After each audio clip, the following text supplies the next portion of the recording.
Hello, everyone, and welcome back to I'll Have What She's Having, the podcast that is all about getting better sex now and not using gimmicky tricks to get there. Instead, we use the deep, soulful, rock me to the edge of this universe kind of tools that only really come from deep inside you. This episode, we are joined by Vern Petty. I was so excited to sit down with him and chat about his experience of going from total sexual shutdown to becoming a multi-orgasmic man. And you definitely heard that right, multi-orgasmic man. It is possible. So this week we're doing kind of more of an I'll have what he's having. Not as catchy though, is it? In this episode, he shares with you his manual to becoming a sexually liberated man. He's a counselor, men's coach, breathwork facilitator, is the founder of the Expansive Man Brotherhood and one of the hosts of the Enliven Wellness Festival in BC, Canada. You can find his work at his website, vernpetty.com. It's all in the show notes for you. And make sure to keep out a special eye for his next men's retreat. The Expansive Man Reclamation Warrior, I've heard amazing things about these retreats. And you can bet that I heard the absolute unfiltered truth because my partner is the one I hear them from, and he loves these retreats. He comes back with absolutely glowing, just expanded devotional energy for me in our relationship. It's absolutely wonderful.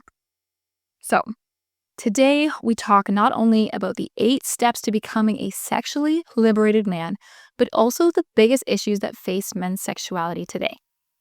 To give you a little bit of a sneak peek, these 8 steps include creating a relationship with masturbation, getting attuned to your breath, taking a closer look at your relationship to porn, trying semen retention, talking to other men, getting in a group of men where you feel safe, finding an art form that allows you to express your feminine side, like dance is a really good one, claiming a mission, a purpose in life, and lastly, doing the somatic work to move through those big emotions in your body, especially shame. So all that and more is what we talk about. And you may have noticed that this is one of my longest episodes ever. And I promise you it's for a really good reason. There is so much in here. We literally just couldn't stop ourselves from talking for so long. So I really do suggest if you have to take a pause, keep coming back and take in those little bites because, whew, chef's kiss, this is quite the episode. I am so thrilled to share this with you.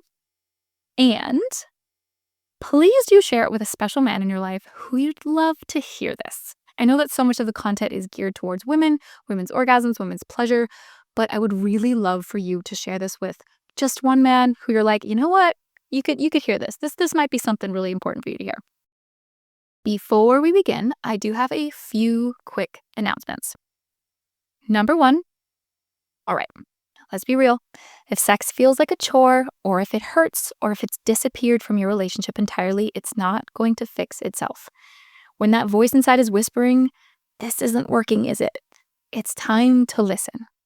So for a limited time, I am offering one free coaching call to help you get clarity on what's actually going on and what's possible on the other side of numbness, disinterest, or pain. You don't need another toy. You don't need another book. You need to feel safe in your body. And this isn't about trying harder. It's about going deeper. Nervous system layer deep. That's where pleasure truly happens. This is for the woman who thinks, I just want to have sex again, or I want to have sex again. I don't feel sexy anymore, or I feel like a roommate in my own relationship. I promise you, you're not broken. You might just be a little bit stuck. And we can definitely change that together. We can somatically rewire pleasure at its source. It's so amazing. It's so amazing. You can be excited to have sex again. You can have orgasms that leave you crying with joy. So head on over to krishall.ca/coaching to book that free coaching call. Spots are limited. Don't wait to feel absolutely amazing. Announcement number 2. This is for all the women listening who are craving female friendship in a safe space. Craving a space to heal, to attune to their sensuality again, to get away from it all. It's literally like a spa weekend, but it's for your sexuality. A place where we can reclaim our power, sensuality, and sisterhood connection without needing to be healed first, without bypassing the sticky emotions that are going on, without pretending to be someone we're not. This retreat isn't about becoming someone new, it's about stripping away what isn't you. It's about feeling safe in your body, radiant in your power, and wildly connected to the women around you and to the earth itself. Picture standing barefoot in a circle of women, drumming under the stars, laughing until your belly hurts, and crying tears of truth you didn't even know you were hiding. That is the Wild Women Rising Retreat, my in-person retreat designed for women who are ready to reclaim their pleasure, their power, and their voice in sacred sisterhood. This is located on Bowen Island in a cozy forest retreat space at the end of September. And I want to put in this little asterisk here that last year, one of the participants actually was sent this as a gift from their partner. It was a beautiful thing to offer them for their birthday, for a special occasion. Oh, I just loved hearing that. It warmed my heart. So you can learn more and grab your spot at krishall.ca/wildwomanrisingbowen. All right, that is it from me. Let's begin this expansive man episode. Remembering, if you're loving this show, the best way to support us is to hit that follow button to be notified of new episodes, rate our show, and share this episode with a friend. It really means the world to us.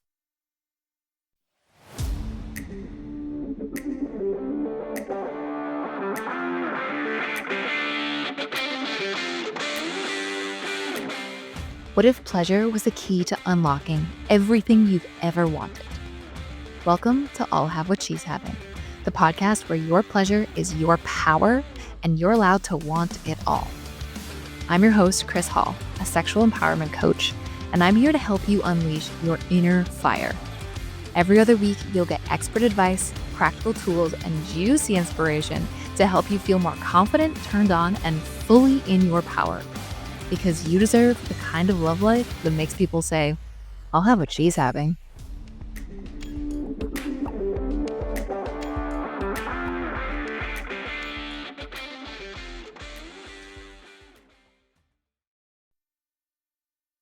Hello, welcome. Thank you. So thank you so much for coming on today to talk about male sexuality. It was a listener who said, "Hey, where's that episode on male sexuality?" And I went, "Oh my God, I can't believe that's there. I can't believe that isn't there." And I immediately thought of you. So thank you so much for coming and sharing your wisdom with us today. Well, thank you so much for having me. I love your podcast. I love that you bring such ease and fun, like even what we're doing before this podcast, just joking around and making it light, because the levity that we bring to this topic, that we bring to sexuality, is what I believe will truly impact people. I believe that when other people are able to listen to people talking about this in the lightness, it allows the weight of the societal conditioning, of the trauma conditioning that so many of us have, to start falling away, and then invites others to have these same conversations. So thank you for having them. Thank you for being that doorway for so many to open up and to liberate their own sexuality. Honored to be here. Thank you. Oh man. Whew. That gives me all the feels. Yeah. Yeah, that's exactly it, right? I love talking about it because it brings, like, just naming it, like, name it to tame it, right? It can do so much. So yeah, I'd love to start with kind of your journey of where you started with your own sexuality, where you feel like whatever starting point feels right to you, and then where you kind of found a deeper understanding and how you've gotten to where you are now. Okay. So my journey started, as I imagine many boys do, I know many boys do, with a complete lack of education. So very old school, family did not get the birds and the bees conversation. Only child, did not get any older brother, older sister wisdom. And it was a lot of just trying to figure it out for myself and taking all the snippets that I'd hear from life. And when I finally really developed hormones and the desire to have sex, to masturbate, very much came with a lot of shame just around the not knowing and the feeling that this was wrong, especially because I had nobody to talk to about it. And even the other kids at school, it was the way it was talked about, there was still there was still an overlying blanket of shame. So growing up, masturbating very silently and using porn as well, as that was the normal at that time, and still is. And that combination created this experience of being very disconnected from my body and having a real disconnection from my sensuality, like from what from what I know sex to now be, was nothing at all like what I was beginning to experience and learning as a child. Yeah. Oh my goodness. That I feel like would resonate with so many people, male and female, whatever their gender is. Like that story is like at the root of our society right now, I feel like. And yeah, so thank you for sharing it. Yeah, it's incredibly powerful to just be able to relate to that, I think.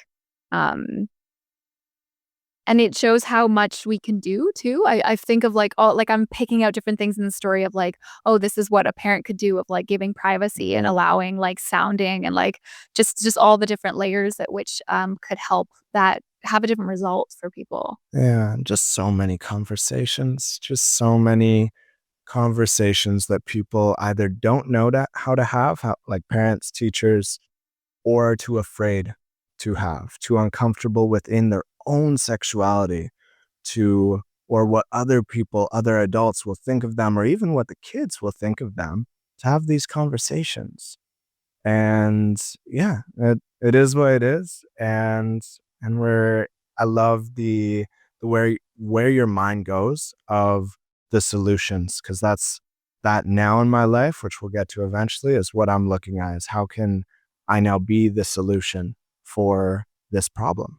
So after that, I became severely depressed and suicidal. That's a whole part of my journey. And through that, I became a huge people pleaser. I felt like I needed to please others to survive, is at the very core of it.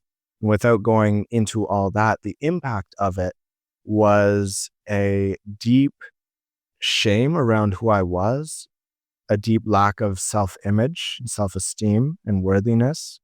And when it came to me actually expressing desire and sensuality towards a woman, I was completely in my hesitance and in my people pleaser. And that only got worsened when I was 18. I was finally sexually active. I'd moved out of this deep, severe depression phase where I just didn't even want to connect with women. There was a whole deep piece there around my trauma. But once I was through that to a degree and wanting to connect, the antidepressants that I had been taking actually completely killed my ability to orgasm, to really feel my cock, and to be able to get hard as well. And once I got off them quite quickly, once the problems really started, I regained most of these abilities, but I never reclaimed automatically the ability to feel. I was very desensitized, and it really kicked out the little bit of confidence that I had.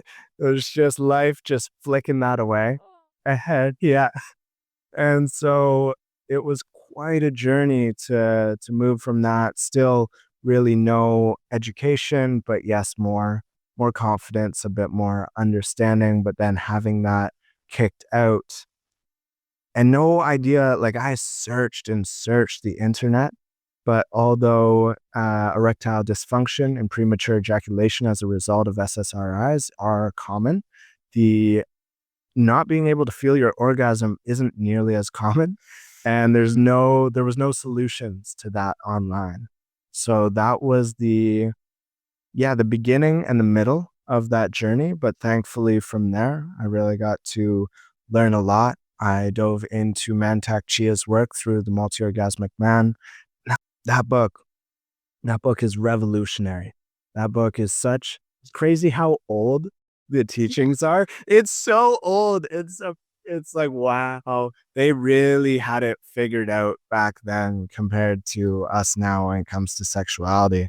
And going back to the Taoist teachings of that book changed my life. It gave me the opportunity to finally start reclaiming what I had lost and actually reclaim what I didn't know that I had lost. Because this, through the way I masturbated without any attunement to my breath, attunement to my heart, attunement to the rest of my body, to my movement, to my voice, I had also really made sex this experience that was based around the mental gratification and the orgasm instead of the entire beautiful orchestra that it is. And so that book, or the practices in that book, really allowed me to recultivate this relationship to my body and eventually to sex as well, in the way that I could actually be with a partner in a much more present way and Mhm. focused way. That was incredibly empowering. Yeah, that's amazing. Yeah, Montauk Chia has some incredible work and has been translated over to, like, female sexuality as well by, Mm. there's an incredible woman who's actually local to us here in Vancouver, Canada. Um, oh my gosh, she was at an ecstatic dance, the same ecstatic dance with me the other day, and I freaked out. Oh my gosh, for some reason her name's escaping me, um, but yeah, it's so I'm curious to hear more about, yeah, that practice, because the first thing that comes to mind there is like, yes, of course, like, because one of the greatest things I've been taught too is like the way that you masturbate, the way that you self-pleasure is going to directly mirror how you have sex. And that people who think that they're separate, that is one of the biggest pitfalls of it, because your brain is going to fire and wire this, like, your sexual experience during your self-pleasure sessions, and that will translate over into your sexual life. And so I'm curious if you can walk me through, like, maybe your favorite practice from this book.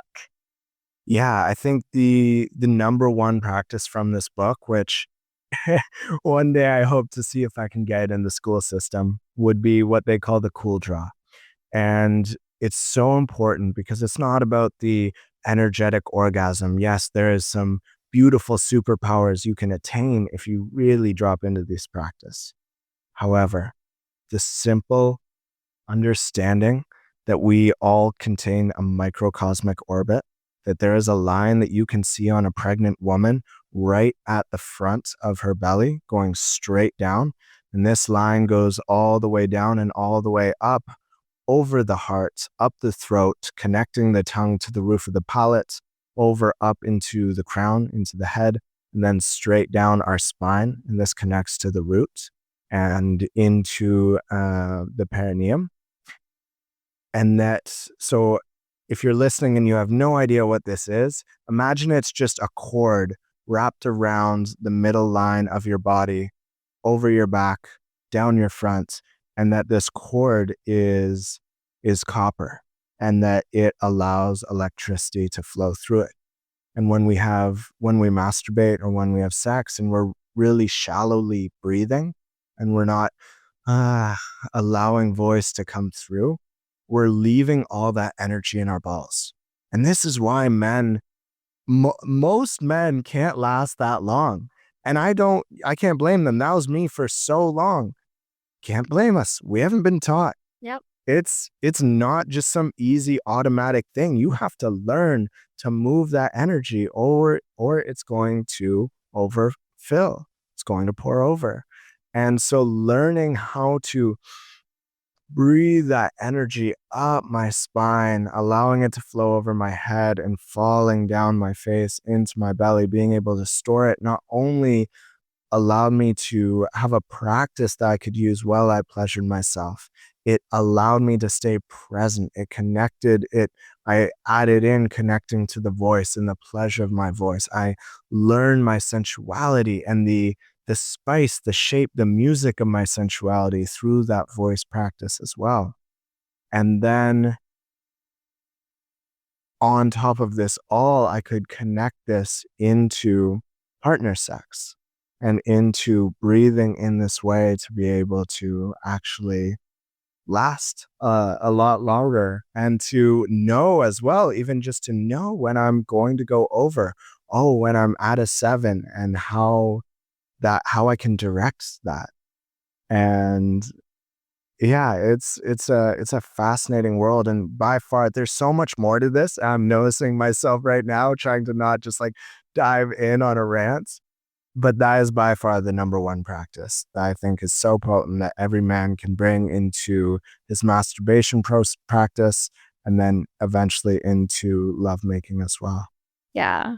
Yes, absolutely. And um I wanted to add that the microcosmic orbit, when you do it, the when you go up your front and down your back, that tends to be the more yin direction. So that's more like flowy, feminine, like kind of more relaxing, like calming way to do it. And then up the back and down the front tends to be more yang, Yeah. tends to be more activating and fiery. And yeah, you can absolutely Google this if you're curious. It's called the microcosmic orbit.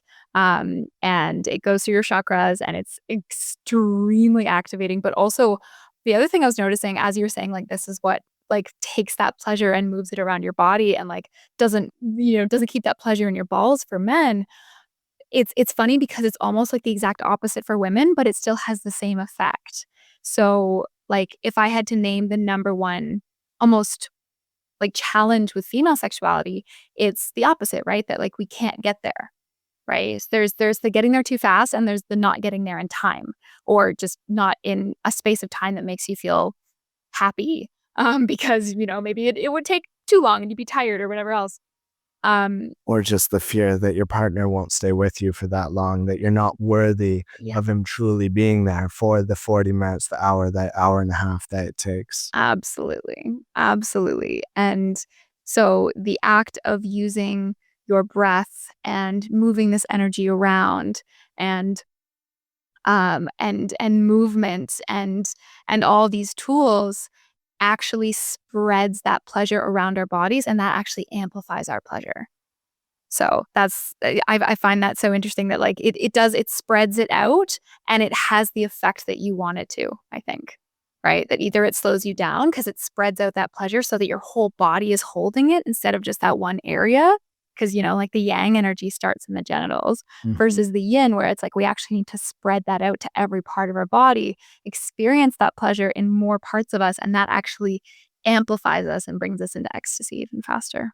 Yeah, yeah, it's so potent how the same practice, slightly different in the way we breathe and meditate on that energy, but does different things, yet exactly what we both need it to.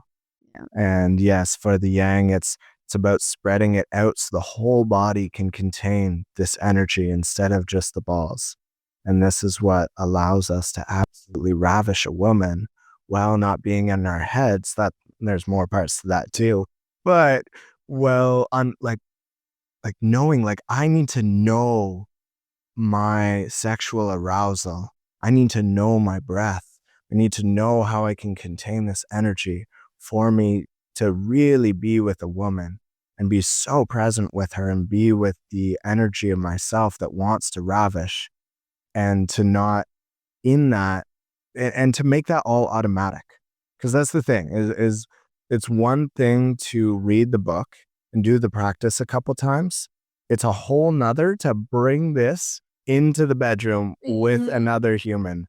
It takes a lot more embodiment, just a just deeper level of knowing with this practice. And that's why I think it's so beautiful.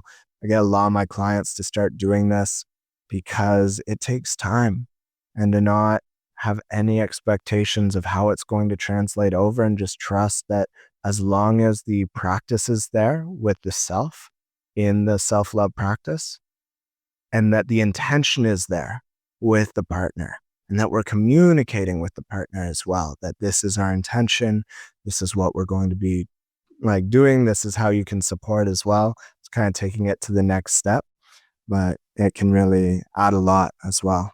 Mhm. Yeah.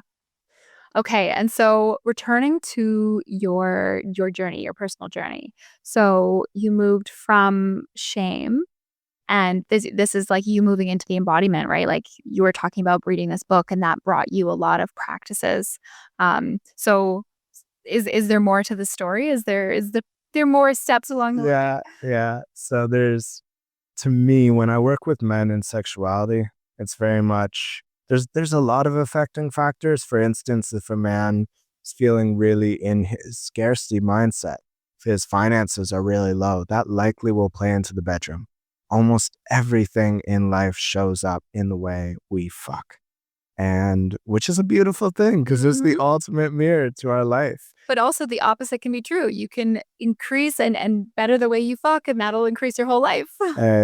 Absolutely. And so the other key pull though that has really shown up in my life and that is no matter what no matter what is there for all men because it's a societal I look at this from a societal lens is shame around sexuality and not just the shame that I spoke to, but all my personal shame around different kinds of things. It didn't have to be woman, it didn't have to be sexuality. The shame I held in my body about being me in any sense of the way was a complete block from my ability to be in my worthiness, to be in my own self-love, like sensuality, and to be present with my partner and to really meet them in that desire, in that expression of sexuality. So that's the other side of things. Because no matter what, I did a lot of practice for a period of time around the embodiment, around the breath, around every single day. I was doing this practice of sexual embodiment. I was doing Kegels and reverse Kegels every day, 3 times a day. And it was powerful. It really supported me. However, when it came to actually expressing the sexuality with another partner, it didn't matter that I did all that practice because the shame that I still held in my pelvic floor, the shame that I still held in my heart around the ways that I love, the shame that I held within my voice around the stories I carried, still would come up in fullness and block me off from the fullest of that experience. And of course, it's all a spectrum. And when I started, however, becoming really sexually active, this was honestly the main issue. It wasn't the not being able to feel the orgasm. It was the I'm so in my people pleaser. I'm constantly thinking, what do you want? What do you want me to do here? How does she want me to be instead of following my intuition, being in my body, trusting my inner knowing that I will listen to her, the deep listening of the masculine, to be able to listen, follow my own desire, and let these two dance Yeah. and only come into the mind for little moments when needed. There's still moments. There's moments. But that was the other really large part of the journey as I'd gone through this period of suicide ideation, of depression. I had so much to unpack. And it was really this twofold experience of the embodiment as well as the somatic therapy, breathwork, narrative therapy that really supported me getting out of that shameful experience, renegotiating my past, my stories, and coming into a place where I could actually have a stronger foundation to start building through real present experience these experiences of self-love, of pleasure. And yeah, just continuing to build and build and build, which is what I'm still doing today. That's beautiful. Oh my goodness. Thank you for sharing that.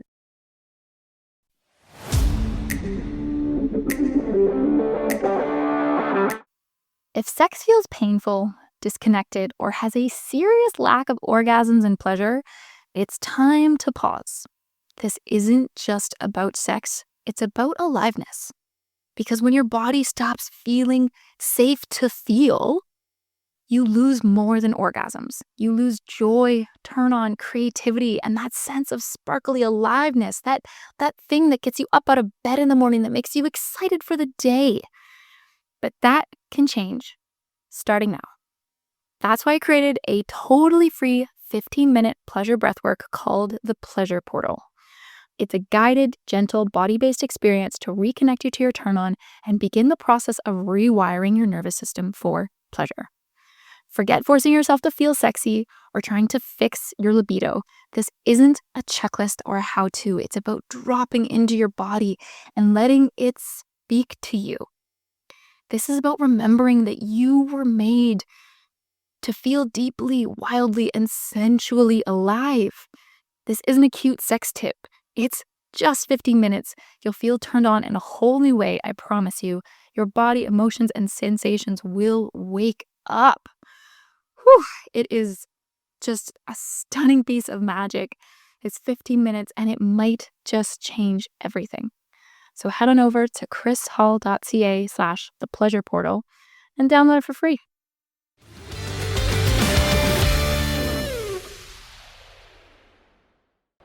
That's beautiful. Oh my goodness. Thank you for sharing that. And so the first thing that comes up for me is like I'm drawing the biggest parallel I think I ever have in this area. And it's that so it could be shame for some people. And I think for a lot of people it is shame, right? There's shame that was baked into us through society, from our parents, our upbringing, right? Like every little piece that we were taught, even the stuff that we didn't even know we were being taught. Parents experience shame with sex. Mhm. We will have absorbed that.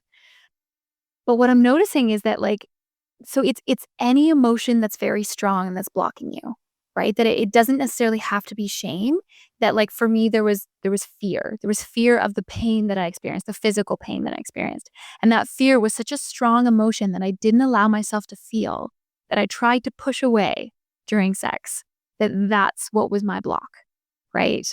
That held me back from experiencing the full pleasure that was in front of me and from letting go and from trusting my intuition, all those things. And so it's like, yeah, that huge parallel is just like in my mind right now of like, oh my God, it's just whatever large emotion we're not allowing ourselves to feel. Right. And I love talking about, like sadgasms or angergasms that like you go literally, quite literally through the emotion, right? That you start. It's funny. I was having sex the other day and I started crying and my partner, like afterwards, he was like, yeah, I thought you might be just gearing up to have a sadgasm. It's turned out that I was actually really upset and, like, we needed to stop cause no, but I really appreciate that because I didn't want him to stop, and then, like, when I needed to stop, I told him to stop, and we did, and we talked through it, and basically it was we weren't in connection, so we, found connection and were able to get back on track to the pleasure that we wanted to experience together, but, yeah, it's just yeah, anyways, it's hilarious to me that that's just normal. It's like, "Oh, you're crying. I just thought you might have a sadgasm." It I've had the experience with multiple partners of it being a very more of a regular occurrence for my partner to cry Mm. during sex or after than not. Because often it's the grieving what was lost, and so many partners I've had the privilege of being one of their first men that they not even first necessarily, they've just dropped to a deeper level of safety with me. And in that, there's a grief around letting go of that armor. And there's a grief for the girl you used to be that allowed those things to happen, right? And experience those things and didn't know that they could say no or didn't know that that's what was happening. Yeah, there's a grief, but there's also so much joy. Yeah. Having had like intense crying, like it doesn't happen every time, but yeah, I definitely know the feeling of like you're crying so deeply and it feels so good. This doesn't mean that if somebody was having sex with you is crying, you shouldn't just check in for a second. Just wanna lay that out there. No, go harder and Kedder. And plus, I mean, if they tell you go harder, go harder. Yeah. Um, but yeah, that beautiful, like, noticing that there's an emotion that's stopping you, that's linked to this, and that, yeah, everything inside of you is linked. Like, if you're stressed out about something, it could be completely unrelated to sex. you will not be able to have sex the way you want to, most likely, especially if you're stressed out. Like, you need to be able to somehow put that down and park it at the door and leave it outside of a bubble Mm. where you're, yeah, wanting to experience some physical pleasure. Yeah. And Yeah. to come back to, yeah, what shame or other emotions, I don't mean to diminish the other emotions. I'd say actually under shame is fear every time. I am ashamed, but underneath that, I'm really just afraid of being abandoned, is usually been my story. And I usually say shame, especially to try to not overcomplicate things. But you're so right in that the greater complexity is that any, like, partly for me, I'm afraid because I don't have access to my anger, so I don't have the felt experience of expressing my boundaries. That was part of my story that I got to, that I didn't this that wasn't even the story. That is the story I give it now that I have context. But really, I just was afraid because I didn't know how to express my own boundaries. I was somebody who wasn't allowed boundaries as a child. And it was until becoming an adult that I even first learned what they were. I was like, wait, this is like, and now I counsel youth and they're talking about their boundaries and everything. I'm like, oh my God, this gives me hope for the future. Um, Yeah. but yeah, any large motion blocked in the body is going to stop the flow of energy. And if the flow of energy is stopped, there's part of our freedom of sexuality, our liberation that is being inhibited. And when that block is there, it doesn't matter how great the moment is, we still won't be able to get to that full space of freedom within feeling and body. And it's all a spectrum.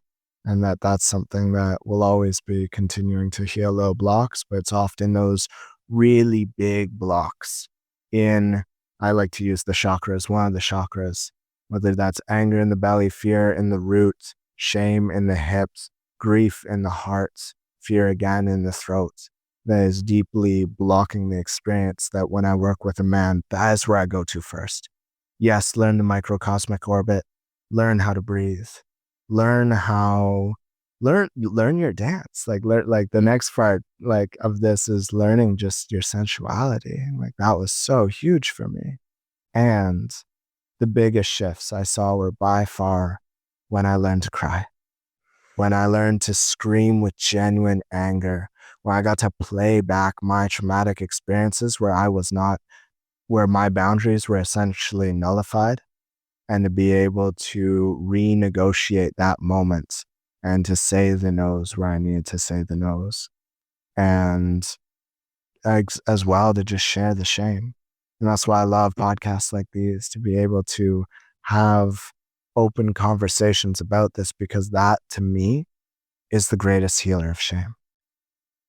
It's, yeah, shame lives in silence. And when we get to share these stories, when anyone gets to share their story around what's going on for them, I think that is the biggest and often the very hardest step one towards reclamation.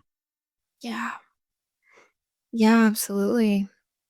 I love I love that you're kind of dissecting what's underneath it, and I really appreciate you saying that it is in retrospect, because often, if you spend too much time trying to, like, pick it apart with your mind in the moment, like, I didn't know that it was, that it was fear, and or that there was pain and it was fear underneath. I just felt the pain, right? And, like, yeah, and that there's, like, layers and layers deeper that you only know are there later on.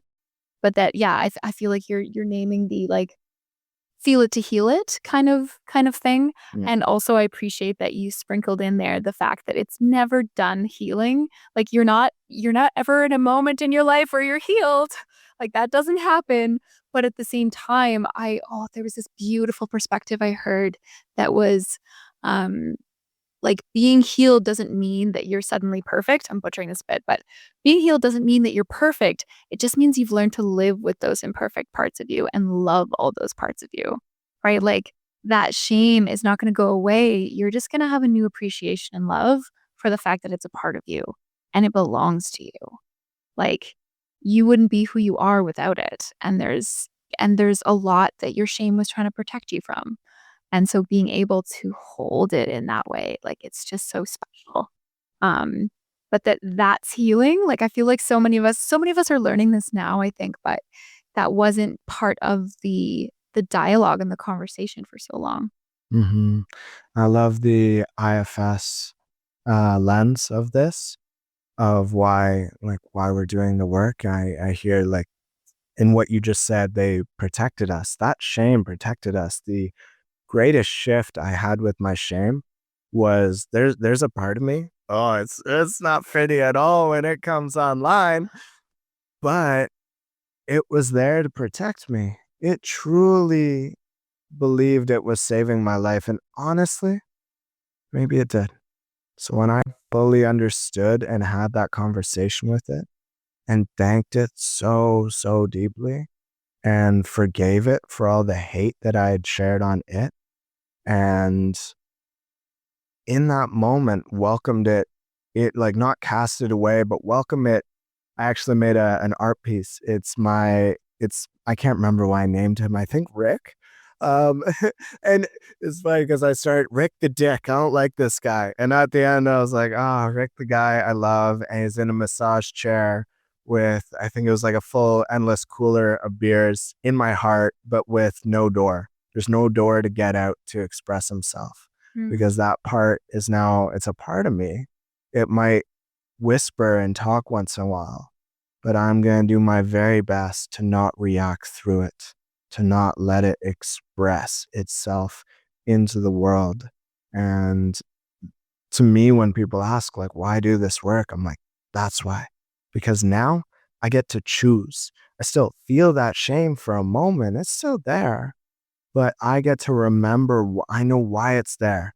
I've had the conversation, which allows me to acknowledge it, acknowledge that part of me that's still healing, heal one more layer, which will make it slightly smaller next time it comes around, and then choose my love, choose my passion, my desire, the part of me that feels worthy of being me. That is why I do this work. Mm, mhm.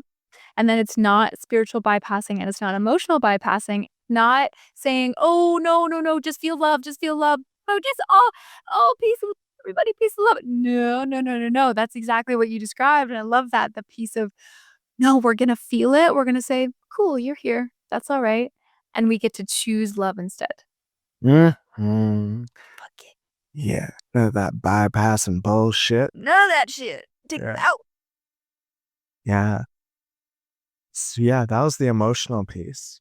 Mm. I know you want to talk about porn. Do you want? How about we drip that in there quickly? Yeah, And let's. we could drip that in there. Just casually throw down porn. Yeah, just as like a really common vehicle for male sexuality growth. And I think maybe before we touch on that, I wanted to also ask if you had any exercises that like, because we 'cause we're talking about what we're talking about is somatics, right? Somatic experiencing and how that can help you, like, disarm and kind of identify these different emotions within you, especially the biggest ones that are blocking you. So if somebody's at the beginning, if somebody's, like, really confused, like, "I'm not having the sex I want to be having, and I don't know why," what would you suggest, especially from a male lens, speaking to another male? Speaking to another male, I would say connect. Honestly, connect with a sex therapist that is a male that works in somatics. Mm, Because if you're missing the somatic piece, oftentimes, not always, definitely, I'm not discounting talk sex therapy. It's incredible. But to me, the whole package is that shame will also live in your body. The somatic therapist will be able to support you in actually feeling that and moving it from your body. You can also couple talk therapy with breathwork as another way. And so, yeah, that would be step one. So you start just talking about it. Because again, yeah, feel it to heal it, and shame lives in silence. So mm, start talking to someone that you feel safe talking to that can actually give you good psychoeducation. And then from there, it's also learning to dance. I think this is a really important part. I don't just mean dance in the boogie sort of way, but learning how we want to express our sensuality through art, whether that is in poetry, whether that is in dance, whether that is in song. And why I say this in pairing with your question of what you do about the shame is you want to find your shame? Go dance in front of a group of people. Go sing slightly louder than everyone else at a kirtan or at some sort of song circle. Go sing at an open mic. You will find your shame. And I'm someone who really believes in the experiential side of therapy of like, yeah, sure, do all the work in the therapist office. Absolutely. But the real work comes in what you do outside of it. And that's why I always pair coaching with counseling because it's so important of creating, even if it's a micro step towards your goal, having something to act on outside of it. My super quick story to this is while going through therapy school, I went to a club called Red Room. Now, if you're listening and you've mainly just been to your cliche clubs, this is not exactly like your cliche club. Kris is smiling and laughing. I know she's been. Subculture Saturdays. Shout out to Digital Motions. Honestly, it's one of, for a public kind of event, I think it's an incredible vibe. Sure, there's still substance and alcohol and whatnot, but it is a genuine, very loving, accepting space where people actually go to move, to dance, to express themselves, to be in their joy, not to just pick up other people. There's really good musicians there and a really incredible sound system. So what I would do is not every week, it was like 3 times a month, which is still a lot. Hmm. On Saturday, I would go to this club by myself, sober, and dance and talk to people. And I was someone who was working through a great deal of social anxiety, as well as my fear of rejection with women, my fear of hurting them. And like it just, this giant fear would come up around that. So just dancing with a woman and being afraid that she would see me as some predatory energy was a deep fear. So just finding my comfort in just being myself in my expression of not just joy, but whatever wanted to come through in that moment. I honestly just treated that space as a safe space to learn to be me. And I met my fear, I met my shame head on. But week after week, I got more and more comfortable. And I actually eventually became, I did like a year, not consistently every night kind of deal, but I did a fair amount of shows of performing as a dancer. I really learned how to dance to a degree, not pro by any means, but I was like, where's the next step of this therapy? It's like, oh, it's dancing in front of all these people. And I loved it. And it was so much fun. It was very healing. And now at Enliven, I'm actually the performance manager. So I'm the one supporting all of them to get up on stage, which is a beautiful full circle. Yeah, in front of you who don't know, Enliven is a local festival that you and a group of beautiful humans from Squamish put on, and yeah, it's a very wellness oriented festival of joyous connection. Mm-hmm. That is amazing. I love that story of like how much like you went out on a limb, and like I can imagine so many people just kind of sitting at home being like, "Oh my god, no, I would never want to do that." Like that's the exact opposite, but like moving, just being like, "Ooh, this is the thing I'm most afraid of. Let's move into that." But yeah, I love that as a form of therapy of like, "Oh yeah, you're afraid of your shame? Go experience your shame. Go experience it in front of other people." Yeah, no, I love that. And for those listening who hear that and be like, "Oh hell no, that is not me," it's like, cool. What is your version of that if it's not dance? Even if it is dance, can you start with just dancing in your bedroom? Can you, with the lights off, no mirror? Can you like just go down to step one? If it's art, just get a piece of paper and some crayons and just start moving. Like to me, it's about getting out of the head into the body and then witnessing what the head tries to make up to scare me, to shut me down. And then that's where the conversation happens.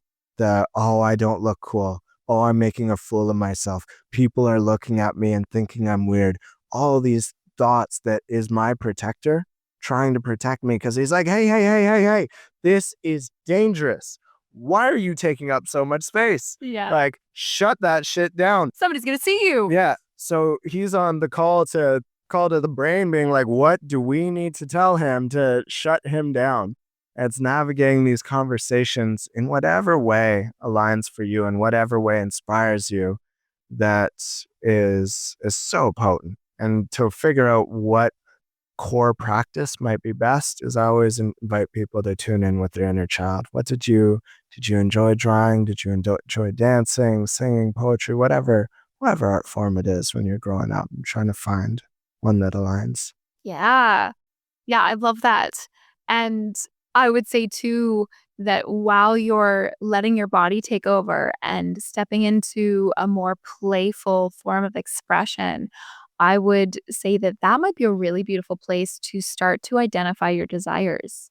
Because I think that's maybe the piece that ties these together as well is what do you want? Because especially maybe you're in your head, you're like kind of in that like people pleasing mode, like you mentioned before. Like I imagine that there's probably a piece of like, okay, wait. I mean, okay, and maybe I'm just interjecting my own experience. No, I agree. Right. I'll go off on this when you're, yeah. Yeah, that like that okay, what do I desire? And one of the like I could imagine that like if let's take dance as an example, like like even if you're shutting off your lights and you're dancing alone in your room and all of a sudden your brain is trying to speak to you and say stop doing this or this is weird or this is like what am I, right? And that ability to then identify, wait, what does my body want to do? Oh, it wants to move this way. That's what sex is. That's the same thing as sex. You get like is shutting off your brain, getting into your body, and then identifying what do I desire next. And obviously, there's multiple people involved a lot of the time, and it's like, what do they desire? And there's all the different nuances of the wheel of consent. But like, damn, what? That's some good therapy right there. Yeah. And in dance, your dance partner is the music. It's also the energy of the room, but like one thing I love about myself is I can get down to almost anything. There's certain music that you won't see me dancing long to by any means. And all my good homies know what that is. But most music I know how to dance to in a way. I've found my own vibe, my own energy to move with that.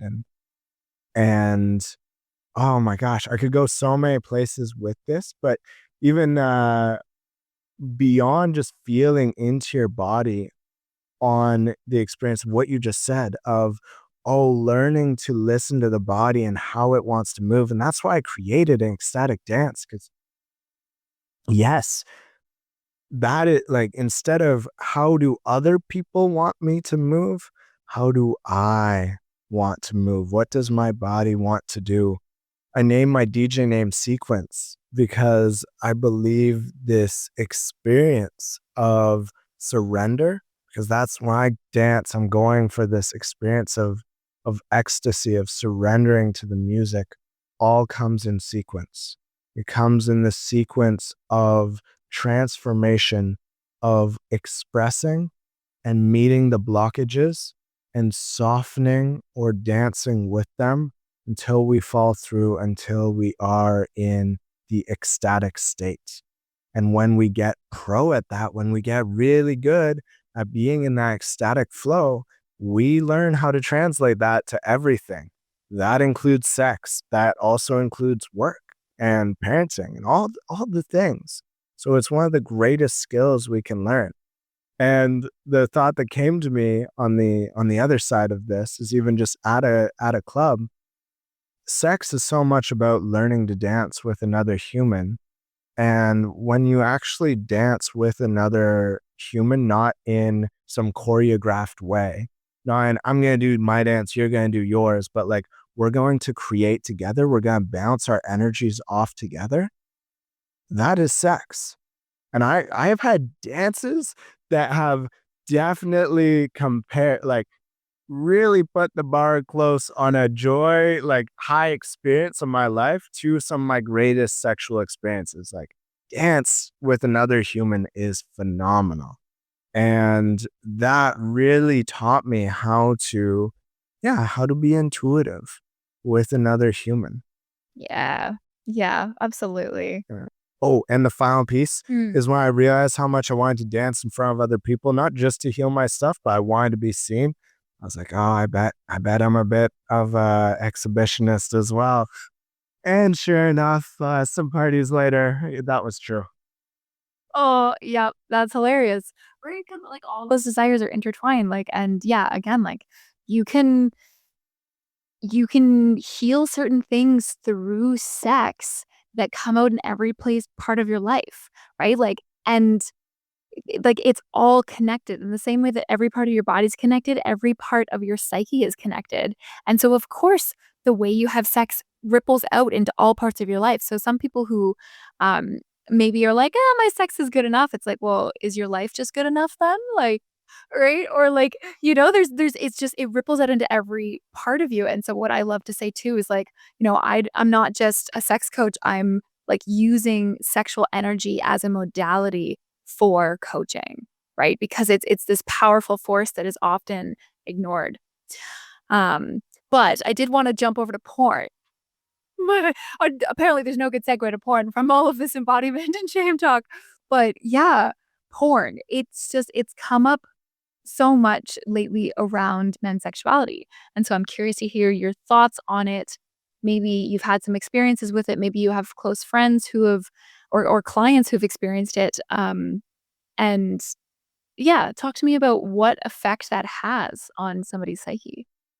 The image that I had in mind of like, oh, where's the connection here on a dance floor is the guy who's just kind of there bopping his head, watching the DJ, kind of not really into it. And then when the big drop comes, he finally like, oh, in that moment, he gets in his body and he headbangs a bit and then it goes back to this semi dissociated state. I'm like, that is the human who is Mm. lost in the porn versus the human who is connected with their homies, dancing with their friends, fully in their energy, doesn't need any inebriants to be there. That is the human that is, I often say, mindfully masturbating in practice. And before we get into this, I want people to know a bit of my perspective because okay, almost I think it's about 97% in one of the latest like really well done surveys of men watch porn. So I recognize that everyone here that I'm speaking to likely does. I am not here to hate on porn. I'm not here to tell you you need to stop watching it right away.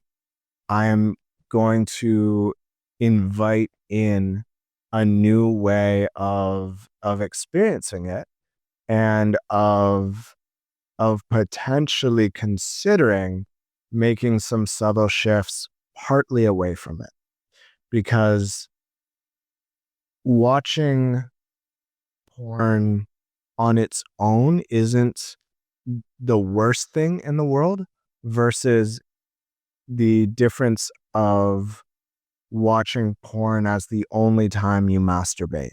And that when you do, you are very much just locked in on the experiencing, like visually, I guess, auditorily experiencing instead of experiencing your body.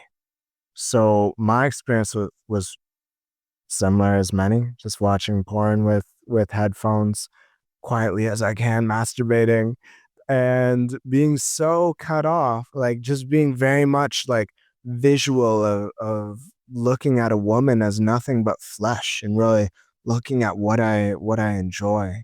And then going through my journey that would be short and releasing and really only being in my body for that release.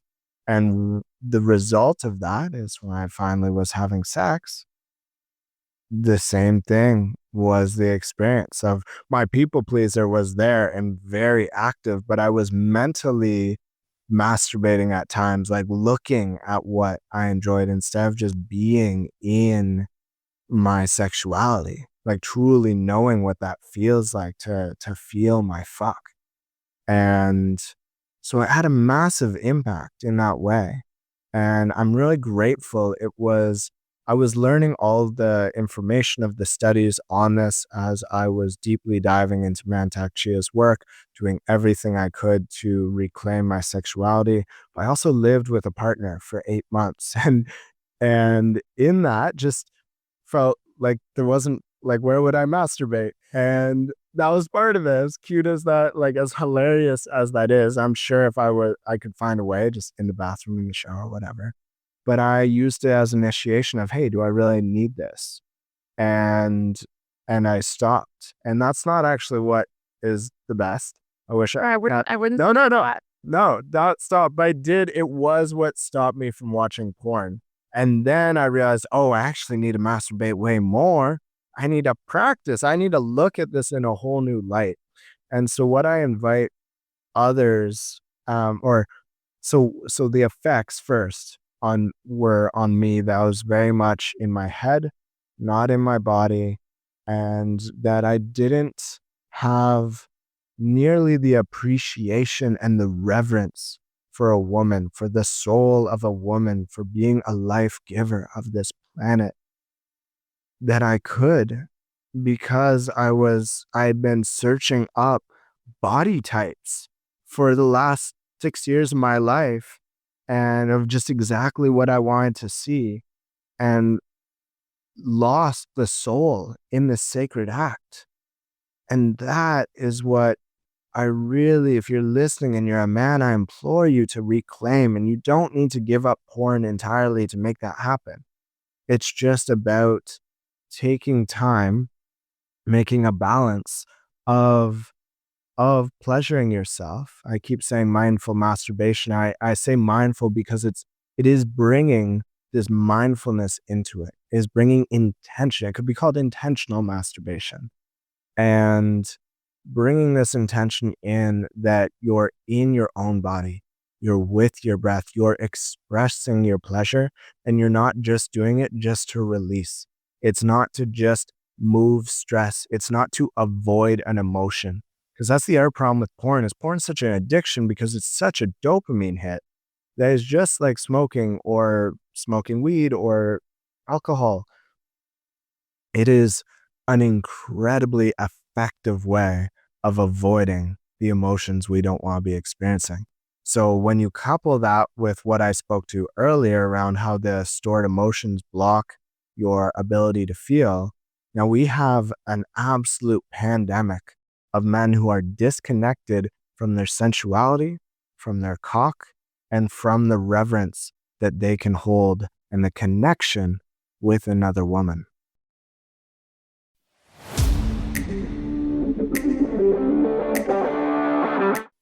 Is your self-pleasure practice, your masturbation, quickly getting off with a vibrator, or is it a full-body spiritual experience of healing and joy? I promise this is actually possible. That's why I'm obsessed with Wands, a gorgeous, women-owned Canadian brand that makes ethically sourced crystal pleasure tools.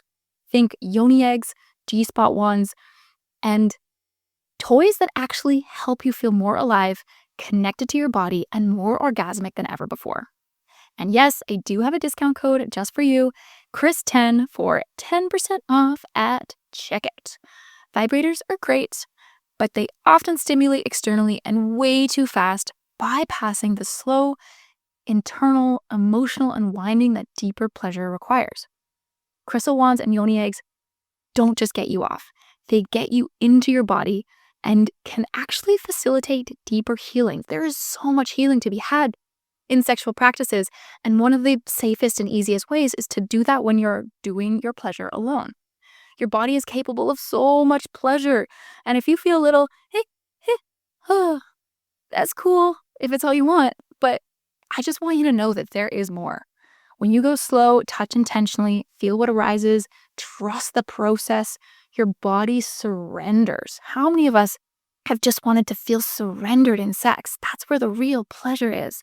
You start having deeper orgasms. You cry after release because something long held finally let go. You look forward to self-pleasure because it's not just about climax, it's about coming home to your body. So head on over to wands.com, that's wands with 2 A's, and use code KRIS10 at checkout to grab 10% off your first order. Your sacred pleasure practice is calling.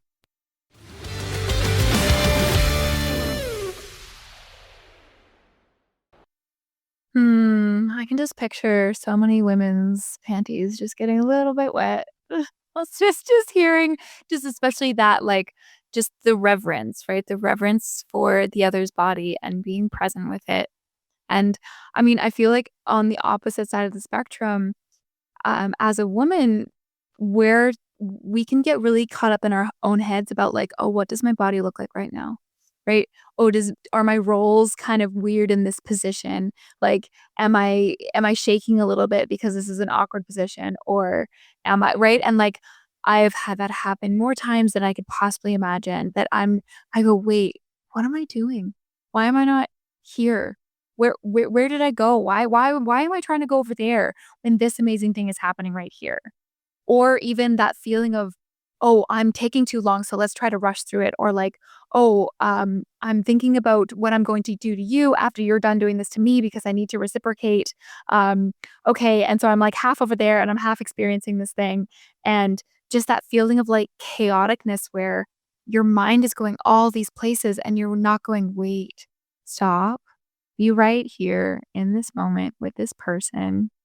And this is the experience. Like, don't be looking forward into what is you're hoping gonna happen maybe, like, if you're aiming for orgasm, and don't be like right, and again, that's, like, so much harder said than done, but that experience of, like, figuring out what works for you to be able to just be in the experience. I don't know, that I feel like that took a tangent from the porn, but I think you definitely do know that. Yeah, and I'd come back to that parts work piece, the IFS of, to me, it's those conversations of having those conversations with, why is this part of me worried about my roles in this moment? Oh, okay. I imagine that part of you hasn't fully reconciled with body shame, with the societal body shame that all women go through, whether they're skinny or larger. And porn is only perpetuating that because men now have such high standards. And on top of that, what came through to me is the being in the head of trying to make an experience instead of being with the experience. Because when we watch porn, we can get so fucking specific on what we want and make this exact thing happen before our eyes. And it takes away from the beauty that is actually in our hands, that is breathing upon our neck, that smells delicious. There's actually a smell. That's the great part. And with AI porn now becoming a thing, Oh god. I Oh know. no. I know that you can literally ask for anything. And it's always going to be there. Like, that's the reality. It's not something that societally we can remove. It's just like having a war on drugs. It's, you need to learn to have a healthy relationship with drugs. Porn is a dopamine drug. It's absolutely a drug. Use it with caution. Ask yourself right now, do I have a healthy relationship with this? Don't shame yourself for wherever your relationship is. If you're fully addicted and you're using it 7 nights a week for multiple hours, you're not even masturbating to it, you're just using it to distract you from the worries of the day, it's okay. It's absolutely okay. I just invite you to consider what it might be like to shift 1% away from that into a more felt sense of your sexuality, into feeling the challenges of your day. What would asking for help, even at just the first little step, look like? Maybe just doing more research, even. And so, yeah, really inviting this deep compassion with ourselves as we navigate this giant shift in how it's so fast. Like, it's crazy how fast porn has become the most accessible and watched thing in the entire world. It is the number one most watched thing by far. And that is crazy.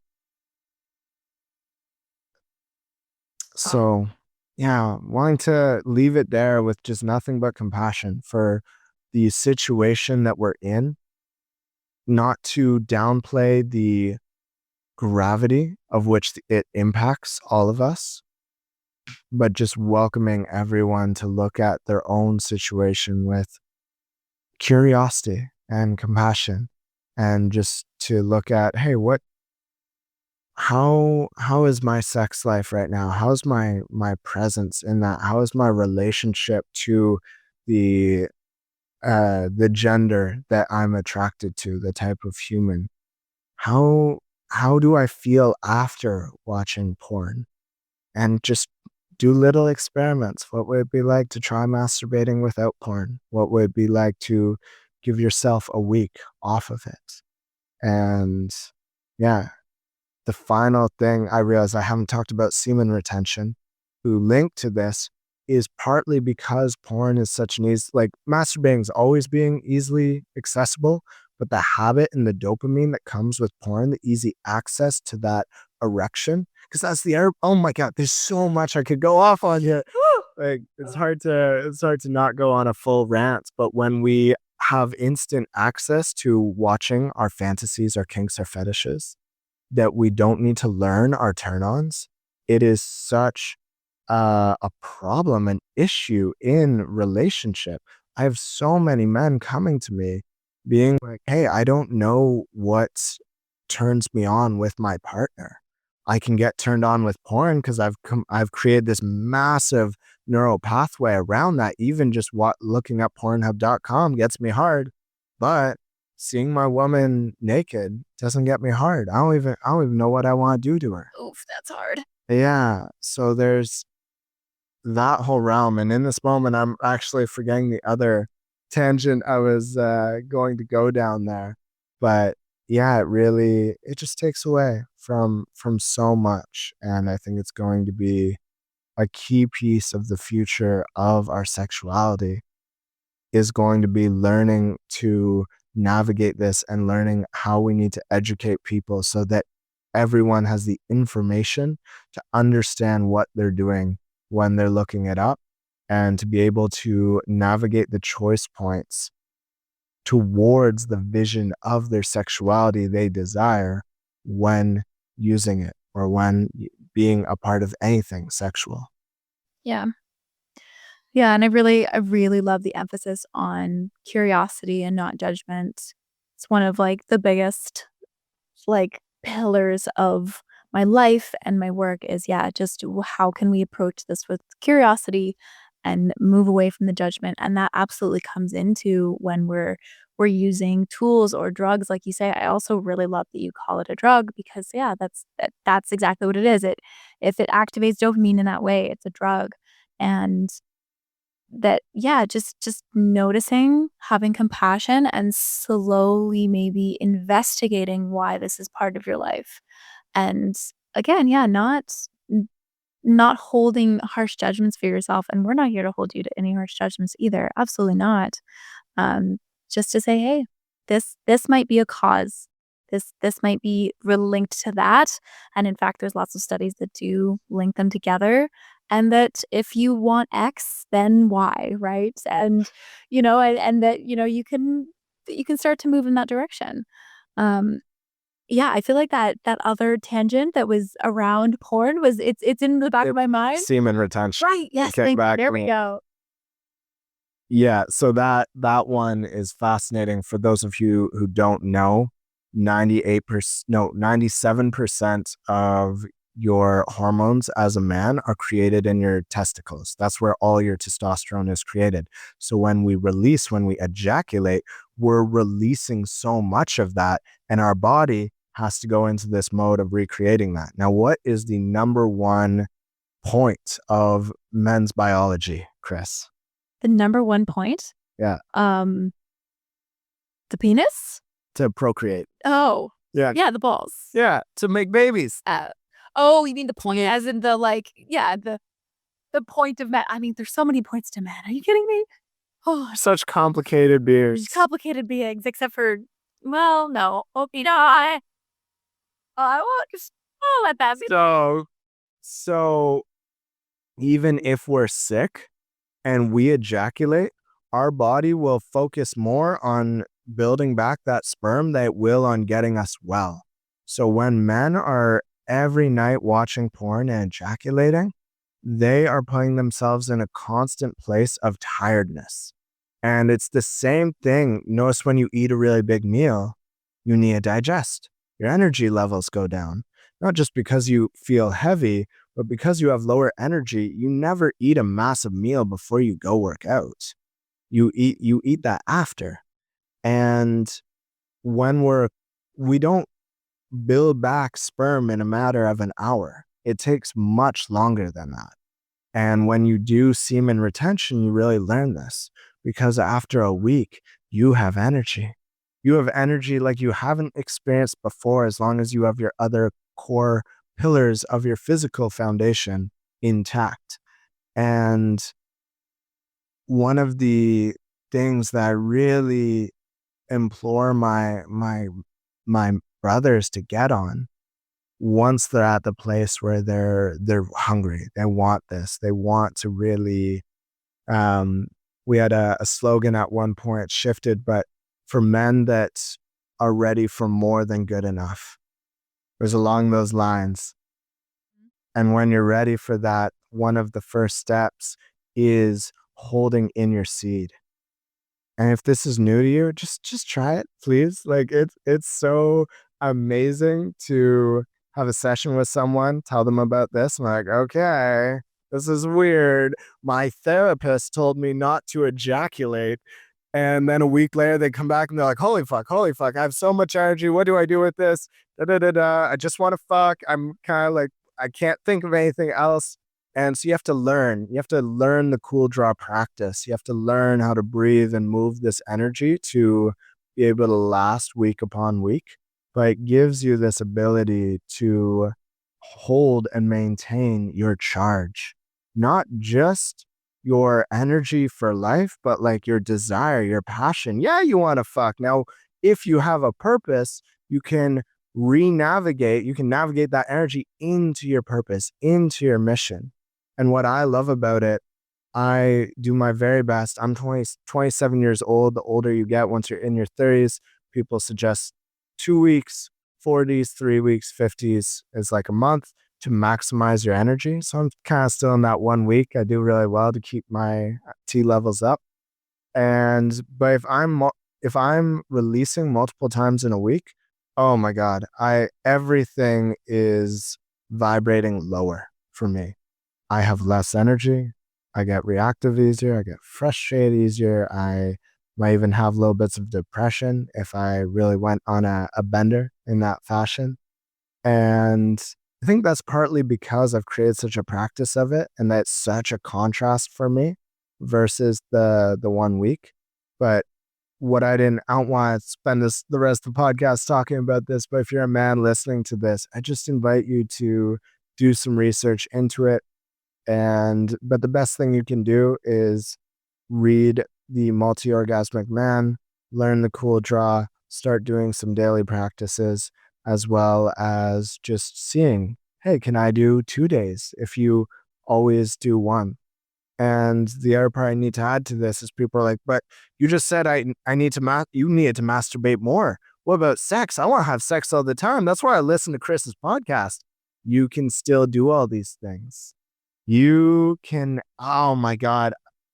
When I have sex with a woman and I go towards my edge and I do the big draw, which is another thing in the book, and I get to feel the energy ripple through my entire body, I breathe with it, and my charge comes from a 9 down to a 5, and then I just get to keep fucking, I feel like a fucking god. And then I do it again and again. And instead of lasting even 20 minutes, last 45 or whatever it is. I really invite people to also detach from the time and just look at improvement. But I'm enjoying it the whole time because the energy is going in these waves. I'm surfing, and then at the end, I just spend a couple minutes doing a Mundienda Bunda, a Mundienda Bunda. I think I'm pronouncing that correctly. Perfect. So almost Some yogis. Daniel Klein's gonna call me out. Um, and shout out to Daniel Klein, incredible sex therapist, also my supervisor. That is a beautiful human. Highly would recommend. great. Great man. Also beautiful singer. Um, so doing that to bring the energy back into my solar plexus, into my power center to heal my organs. And when I wake up the next day, I'm ready to go. I'm ready to fuck, or I'm ready to get to my mission. And after a week, then I'm so built up. And that release is ceremonial. It is stronger. It is more of a feeling. It is worth the release. Whereas when I release, if I released yesterday at this point, I'm like, oh, why did I waste that energy? That was not worth it. I could have felt just as much with the energetic orgasm. And even before you get to the energetic orgasm, just the experience of edging for a man, I think will completely change a man's life, is learning to breathe at the point where you're in between, like an 8 and 9 charge. If 9.5 is, oh, I can't control this. This is the cork is gonna pop. Playing between 8 and 9 and really like breathing there and learning that experience, then letting it go down to a 5, then bringing it back up, then letting it go down. And at the end, just let it go down, do the cool draw breathing practice, bring it back into your belly. And even if you're masturbating every night and you do that one night and you release the other night, that is a win. That is building presence, building focus. That is building this neural pathway of moving the energy through. And you're starting to cultivate this energy. And I'm a huge proponent of tiny steps create big leaps. Absolutely. So always just looking at what is the smallest step to success you can take. Oh my gosh. I love how passionate you got around all of that. All of the whole piece around holding in your semen, and like it is so mind-blowingly different to have sex with a man who has that ability. Um It's it blew my mind, like, even okay, I'm thinking of this anecdote of, like, okay, flashback to me in my early 20s, and I'm dating a man who, like, in our first night together, like, this is before we started dating or anything else, like, our very first night together, came over to my house, and we called it our blue ball-iversary for years because I gave him blue balls that night. Blue balls, quote, unquote, right? Like, that thing that we used to refer to as this, like, it's a literal like pop culture term, right? Where, oh, the woman or the sexual partner didn't like bring the man to completion, which gave him quote unquote blue balls, right? And that whole concept is just like that brings me so far back into the past. And I'm so glad that that is so far in the past for me, but like that still exists in the cultural world these days, that like, oh, there's something unfinished if the man doesn't ejaculate, right? And that there's something that's like left on the table. Never mind all of the opposite side where women don't ejaculate, or how come to orgasm during sex, and also not talking about the fact that the goal of sex should not be orgasm. We can leave those two things off the table and still just stay with like, anyways, that's hilarious. That the difference now in my life is like, "Oh, yeah, would you like to come today?" "Oh, no, I wanna hold it in, I wanna keep my energy." And just like that, that's a part of the conversation that's just like, in the middle of everything. But I do love those numbers that you can put towards it, and that really helps illustrate, like, how much energy a man stands to gain by holding it in. And I wanna say too that, like, the partner of a penis owner can also like learn to help move that energy, right? Like I've kind of learned, and quite intuitive, right? Like I didn't know I was doing it when I first started, that I was like just kind of starting at the genitals and just like moving my hands around the body, and that actually just kind of moved that energy. Because yeah, like I was saying before, like yang energy, it's said, so like more masculine energy tends to start in the genitals, which means that it can build up really fast and and it can shoot out words, but it can also just build up really fast and like if there isn't that skill to move it around, it then yeah, like it's just going to explode because it has nowhere else to go. And so yeah, one way that you can kind of help that process is to quite literally just like stroke and then stroke past, right? Like so stroke the penis and then stroke all the way up the chest and like just kind of move it around for them and help them feel and bring attention to sensations in other parts of the man's body. So yeah, I just wanted to offer that little piece for women that like, how do I help? Like that's a way you can help. Yeah. And oh, yeah. Okay, 3 points. First off, quickly on blue balls. Blue balls is a real thing. So lots of people are like, that's a myth, right? That's a thing guys made up, so women have to make them finish. I'm like, no, it's not. And you still don't have to make him finish. I don't care if he's screaming the next day. Do not push past your own boundaries. Men can, when they learn these practices, they won't get blue balls. I I haven't tried to do a huge long bout in a long time, but I've done 50 days, no release when I was like 24. And I was getting blue balls at work at that point because I just hadn't created a deep enough channel within my ability to breathe in my every breath, the energy up. And it was just constantly there. And so it's a very real thing for those people who are like, is that a real thing? It is. And if a man's ever like, oh, like, babe, like, you gotta get me off or I'll have blue balls, just tell them to look up the multi-orgasmic man cool draw. There's a free PDF online. Y'all got phones, always accessible, and just tell the cool draw. Just go to the page with the cool draw, ChatGPT. What page is the cool draw on in the multi-orgasmic man? Do that for 10 minutes. You'll be fine, baby. You'll be fine. And let's not create any more trauma from us pushing boundaries. The second, that's it. I'm like trying to come back to all the pieces.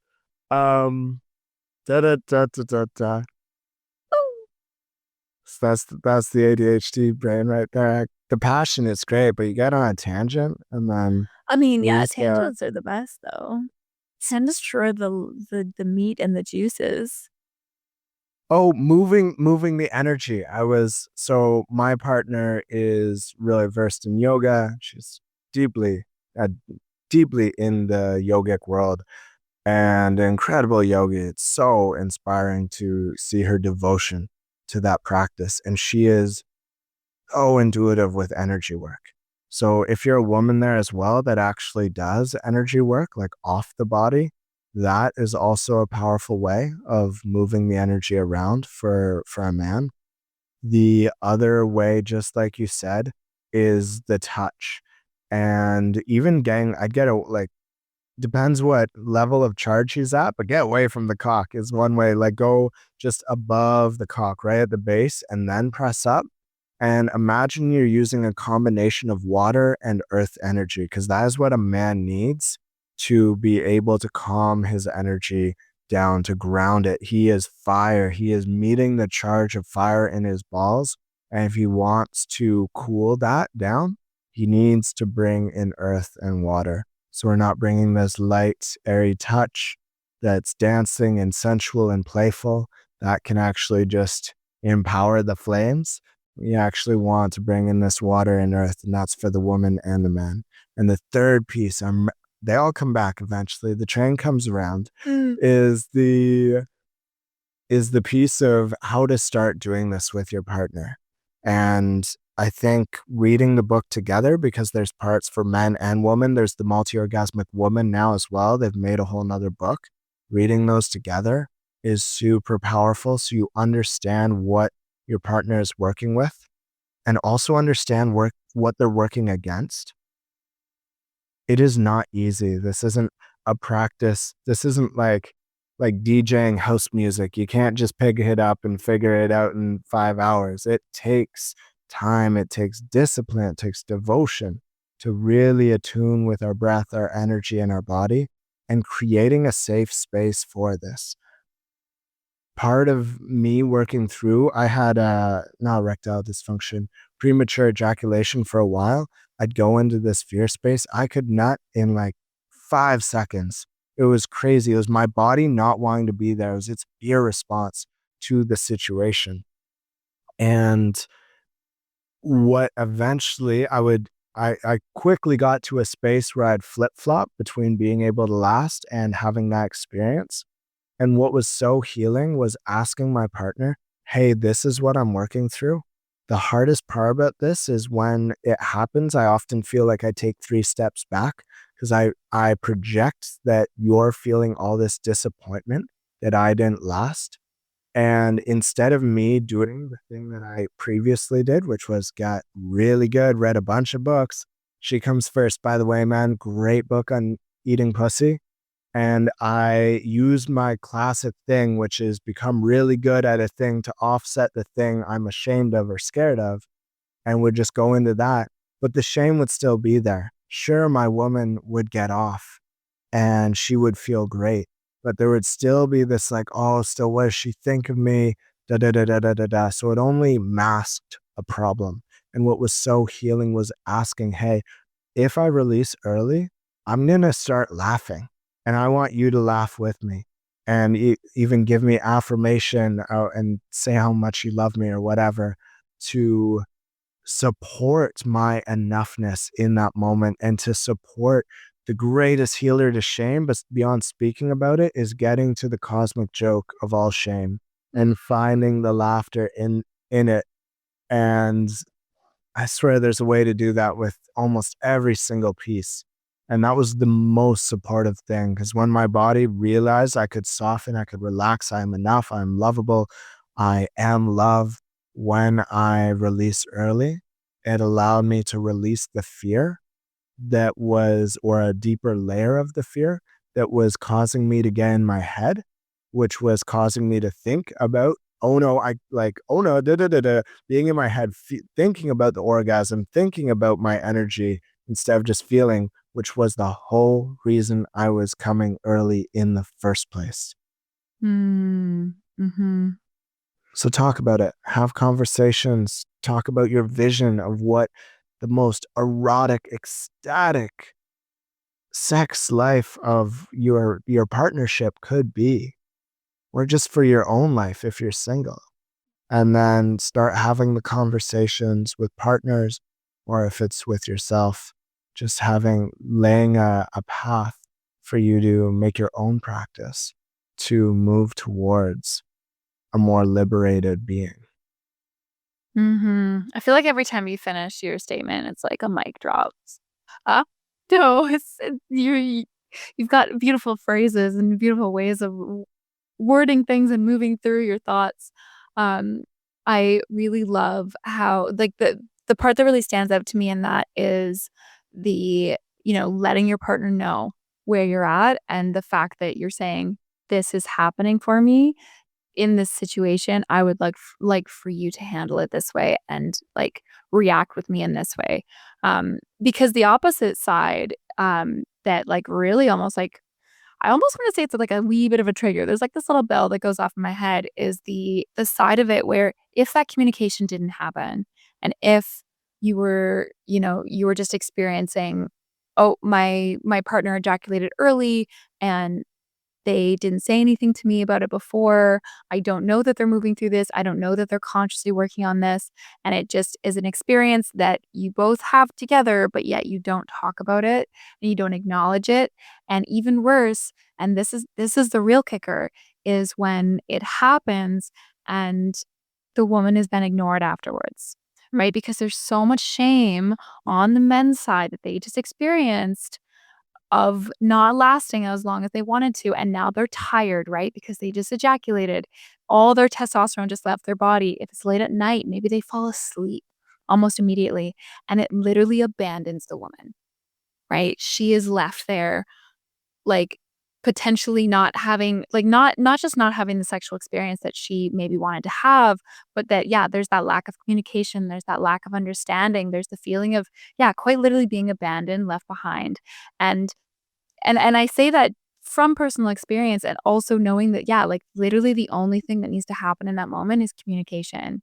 And, like, even if that happened and you didn't expect it and you hadn't had that conversation beforehand, just acknowledging it so that she can then acknowledge it with you. Because it's so impossible for the woman to acknowledge that in a way that doesn't feel really patronizing and really awful, right?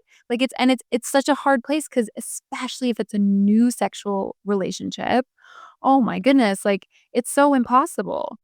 And yeah, again, that exact same thing happened to me, and it was very, very new, like, I'm talking, like, weeks old, and this was probably, like, our 5th time together, and he fell asleep immediately, and I was left abandoned, and I felt awful about the entire experience, and not only that, we had been building the sexual energy throughout the entire day together, right? It had been a really long build, and then this happened, and thankfully, I was able to bring it up, like, soon afterwards, like, we had a long time to kinda debrief after the weekend together, and I got to say, like, "Hey, this is what happened, and this is what I felt, and I would really appreciate you asking me in the future." I mean, in this specific case, it was like, what like, are you feeling complete, right? Like, do you have anything else for your pleasure, that you'd like to do? But anyways, it's just communication. It comes down to communication, communication, communication. So I was like, "Yes, that part, that part. Let me just highlight that."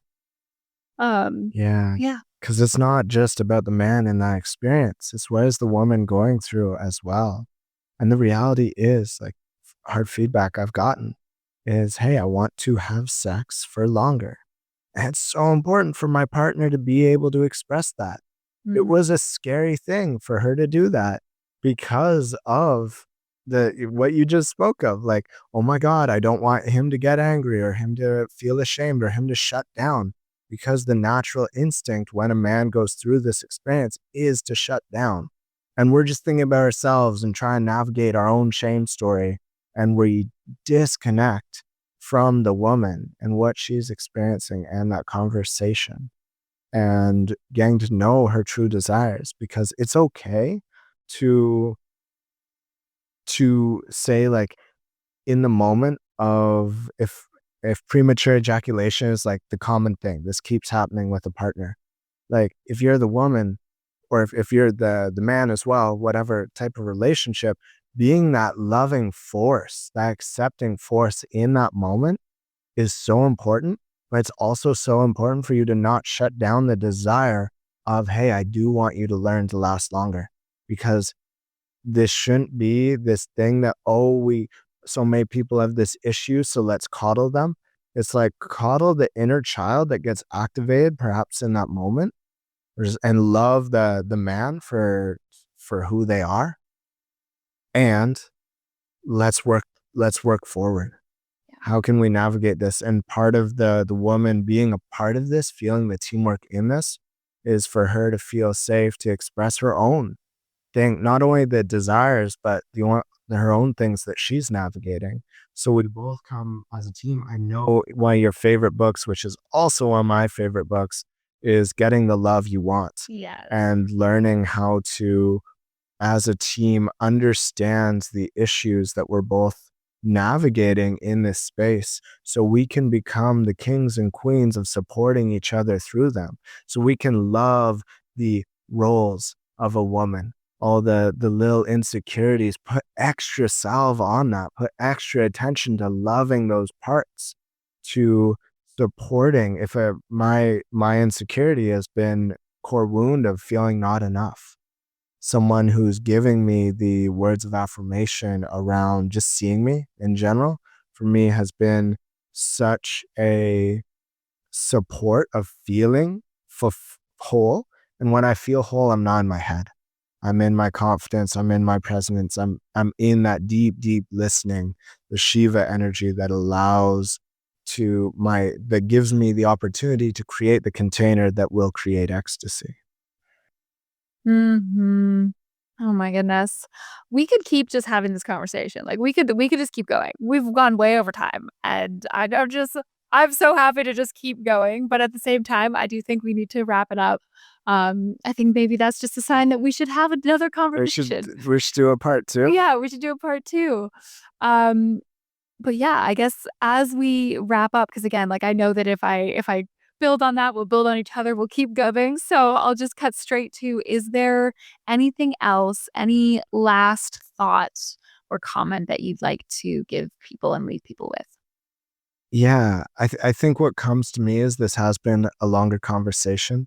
I would love to just share like the bones of, for me, a lot of my work right now is figuring out like what is the manual of being a man in a world where we have had so few representations of healthy masculinity, of a healthy man balanced in his feminine and his masculine, expressed in his purpose and his art. And so that's a lot of the work I'm creating, I'm exploring, I'm learning for myself, being a student. And to sum up the takeaway points of this conversation, 'cause I think that's always so important. We listen to podcasts like, hey, how do we take this into our lives? The bones of working with sexuality as a man to come back to our create a relationship with masturbation. Recognize that that is the training grounds for sex. Recognize that is also not just practice, but that is the game itself, and like enjoy it. Like really learn to love that, to navigate the shame that you may hold about that, and to explore getting in your breath, getting attuned to your microcosmic orbit, reading the books, and yeah, building an incredible practice of masturbating, even if you're in partnership and have a busy life. If you want a healthy sex or a really embodied sexual relationship with yourself, with others, it's so important. With porn, just really with compassion and softness, looking at how you can re-navigate that if it is causing these poor symptoms that we spoke to earlier, and creating a balance of discipline with that. See how far you can go with semen retention. Just play with it. Just try a week. Try if you're older, if you're listening to this in your 30s or 40s, I challenge you, go 2 weeks. I want to eventually make a challenge around this with Expansive Man where we do it together. And now talk to therapists, talk to men, get in a men's group where you feel safe to talk about your sexual experiences. Because as much as we want to talk about this with our partners, men need men. Men need a woman's not going to tell you how to move your energy through your microcosmic orbit or how to work um with erectile dysfunction. That's something we figure out together. Mm. And some of the most memorable conversations of my life have been these deeply honest conversations with other men about sex. When we talk about things that are very vulnerable in this way, we also feel a really deep sense of connection. And so not only is it something that can empower your sex life, but it will also be a way to deepen with brothers or to deepen in connection with a therapist, which is a beautiful, beautiful thing to feeling human and feeling whole. Dance and embodiment would be the last bit of this manual, Mm. is find an art form where you can really be in that. Oh, there's two parts. Find an art form. Like the final thing. Well, let me take 10 minutes real quick because I wanna make sure there's a good manual here. So finding an art form to find ways to express the feminine sides of us are so important. The dance for me has been the number one, but finding an art form that aligns with you. Claiming a mission. It's so important. A feminine being, a human that has more feminine energy that wants to naturally surrender. She wants you to plan the date. She wants to be whisked away, or they want to be whisked away. They want to surrender and soften. They will only do this when you claim them. If you want to claim someone, start with claiming a morning routine. Start with claiming 5 minutes of breath work a day. Start with claiming putting one 90-minute session into your biggest purpose of your life. When you learn to do this and build this trust with yourself to actually do the thing you set out to do, the energy of that claim can then get brought into the bedroom. But if I don't know my claim in my life, I am not going to be able to claim and contain a woman like she wants, like she is begging for. And then the final piece is work through the shame, talk to people in the men's groups, talk to the therapist, and do the somatic work to move, just like we said before, any big emotions that are coming up in the body. IFS is such an incredible modality, parts work, and encourage anyone to work with a therapist versed in this to learn the parts of us that come online that get in the way of that ecstatic space of sexuality. And yeah, those are the points. There are a couple more than I thought. It's a big manual, but it's a big topic. We are sexual beings. Yeah. It's such a beautiful thing to put a point in this conversation. A liberated sexuality for me has been one of the most life-changing things in the world. I have worked through so much. I'm a multi-orgasmic man now. I'm still just at the precipice of the mountain. Like there's so far to go in my embodiment. I'm always going to be a student. I'm still at the beginning in certain ways because I know masters have gone so far with this, and that's so exciting. But this journey at the beginning has changed everything about my life because I have healed so much of my relationship to myself through being able to being a loving beast in the bedroom. So, inviting everyone to recognize what holds you back from the part of you that is liberated, that is radiant, that is in ecstasy, and to start having the conversations and the practices and the discipline and devotion that will bring you to that place, for it is a beautiful one. Ah, yes. Yes, yes, yes, yes, yes. All of that. So well said. Thank you so much. And before we step off, before we end, is there anything you would like people to know about what you're offering right now? How can people find you? How can people work with you? So people can find me at my name on Instagram at Vern Petty, or at the brotherhoods that we're building that I've founded called expansive.man on Instagram, expansive man, and also Enliven Wellness Festival at Enliven Wellness Festival, because I think a really great place to connect to sensuality and to just expression is this festival. So if you're in BC, August long weekend is probably the 2nd to 5th. It's right around there, 2025, up in Birken, just north of Pemberton. It's about 1,000 people and is one of the most phenomenal experiences ever. I love it. I am truly a fan of what we've created, and I'm so proud of the team that puts it together. And so just welcoming you to check that out, to give that follow if that's of interest. It's worth flying to.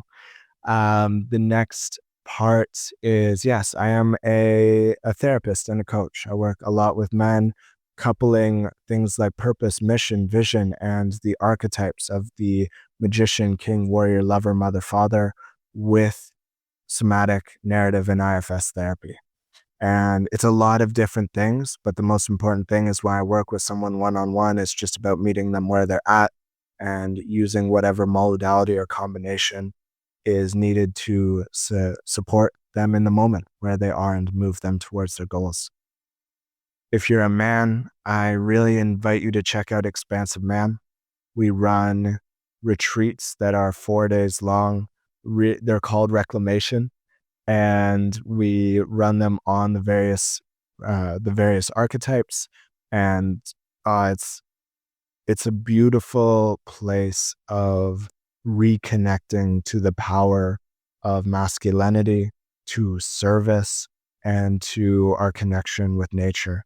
We do it all on my elder Mumsy Shanos's land. We have eldership, we have sweat lodge, we have a lot of indigenous teachings woven in, and brotherhood is something I absolutely preach, is the connection to brothers, not just for our own growth, but for the belly laughs, for the feeling of feeling connected, for the connection to other energies of fire is so, so important. And I'm honored that your partner is a part of it. And he was actually for the listeners, my accountability partner for a year. He's an incredible man. And he went through my program, Embodied Evolution, which is the final thing I'll share, which is a 3-month course where I give each day is a practice and a learning and a sharing of a core pillar of being a man and around being self-led. So it's all about becoming a man that's self-led, peaceful, purposeful, and passionate, and connecting to the 4 archetypes, to narrative therapy, somatic therapy. So knowing how to rewrite our story and knowing how to feel what is in our body and to be able to move it out, but also to be able to express the beauty, the joy, the sensuality, the sexuality. We do a lot of the sexual kung fu practices, the stuff you'll find in Mantak Chia. And when we get close, we learn to hold each other accountable. We build epic habits that revolutionize our lives. So that is me. That's how you can find me. And I am a really friendly human that you can just shoot a message to or book a free call with as well to connect. So, yeah. Amazing. Thank you so much.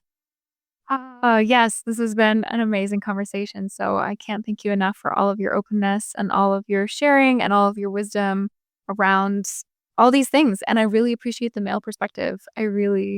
Love I really love seeing the similarities between female sexuality and also the differences and the amount of times that my brain got sparked in this conversation and I feel like different wires knit together in ways that I was like, "Oh, yes, that was there the whole time," but you just sparked them. So, thank you so much. And yeah, I'm so excited for everyone to experience those things with you.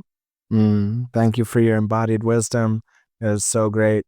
I had to hold myself back. I knew our topic was masculine sexuality, men's sexuality. To hold myself back from diving into your embodied wisdom of the female's perspective, but to get to hear the snippets of how these relate and how one affects the others is so beautiful. And yeah, we could talk forever. So plant the seed for part 2. Until next time. Until next time, thank you so much. Thank you.